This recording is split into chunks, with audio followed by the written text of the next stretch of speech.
house, so I went into ChatGPT and I typed in, I said, what can I make using leftover green beans and baked ham? And this is the recipe that it spit out. So let me show you how to make a ham and green bean casserole. To begin, dice or shred your leftover baked ham. I used a food processor to shred mine. You will need at least 2 to 3 cups of diced or shredded baked ham for this recipe. In a large mixing bowl, combine 2 cans of cream of mushroom soup and 1 cup of milk.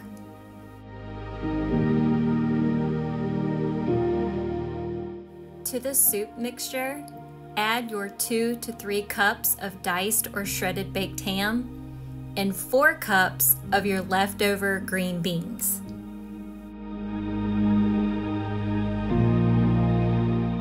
And now add 1 cup of cheese, and the cheese you choose is your choice, and salt and pepper to taste. Be mindful of how much salt you add because your beans and your ham may already be salty. Now give your casserole a good stir before adding your casserole to a 9x13 dish that has been sprayed with a non-stick cooking spray. Spread out your casserole so that it's even on top, and to the top of your casserole, add a cup of crispy fried onions as well as a cup of the cheese of your choice. Cover the baking dish with foil and cook your casserole in a preheated 350-degree oven for about 40 minutes. After 40 minutes, uncover the dish and let it cook for an additional 5. Watch to make sure the onions on top do not burn. So now that the casserole is done, I'm gonna grab me a scoop. All right, now first thing off the bat, I noticed that the casserole is a bit runny. Anyways, it smells delicious. Oh, I can smell that ham. All right, I'm gonna get a fork so I can taste it. You know, this could be a meal in itself. It could still be a side dish as green bean casserole normally is.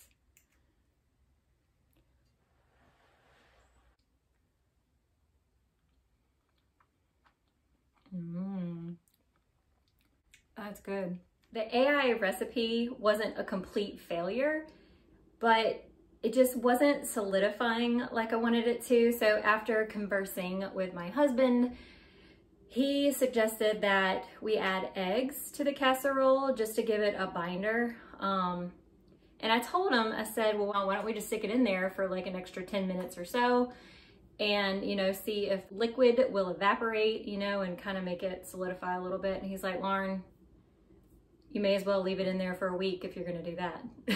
And I'm like, yeah, okay. So I went with his wisdom. And so now let me show you what I did to fix the recipe. Fingers crossed that he was right and this still tastes good.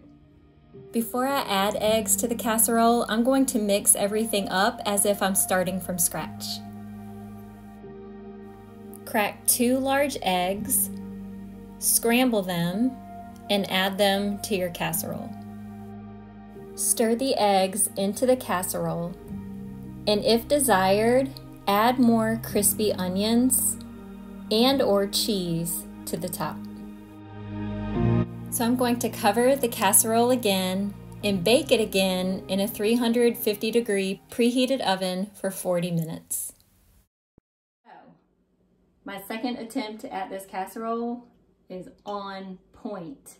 So my hubby was right. Adding 2 eggs to the casserole made a huge difference, and I actually think it enhanced the flavor just a bit as well. So it's definitely not soupy anymore. It's definitely got some solidification to it. That doesn't sound like a delicious word, does it? Solidification. Anyways. All right, so this stuff is delicious.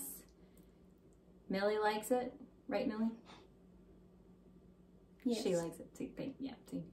You and your father, y'all make it like Like, y'all's expressions are so funny. It's like, okay, do they like it? Do they not like it? You want some more? See, if she didn't like it, she wouldn't have gone in for the second bite. It's kind of cold. It is cold because it's been sitting out. We were doing math just a minute ago, and I'm like, Millie, let me finish this video, and then we'll get back to your math. So. Okay, bye. It's not that cold, honey. Not the piece I had. All right, y'all. I hope you give this a try, and I will see you in my next video. Bye.